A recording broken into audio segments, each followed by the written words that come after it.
Bago pa man dumating ang mga Kastila, ang Pilipinas ay binubuo rin ng maraming organisadong kaharian na matatagpuan sa iba't ibang bahagi ng kapuluan. Ang Rajahnate ng Butuan sa Hilagang Mindanao ay kilala sa kalakalan ng ginto at may malakas na ugnayan sa China. Ang Rajahnate ng Cebu na pinamumunuan ni Raja Humabon ay isa sa mga pinakamalalaking sentro ng kalakalan sa Visayas at may ugnayan sa mga bansang Malay at China.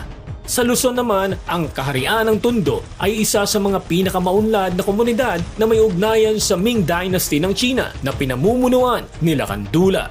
Malapit sa Tondo ang Kaharian ng Maynila ay isa sa mga kilalang Islamikong kaharian sa ilalim ng pamumuno ni Raja Sulaiman na nagkaroon ng malaking papel sa kasaysayan bago pa man dumating ang mga Kastila. Ang bawat isa sa mga kahariang ito ay may sariling kultura, paniniwala at batas na nagpapakita ng pagiging maunlad at maimpluwensya ng mga pamayanan bago ang pagdating ng mga mananakop.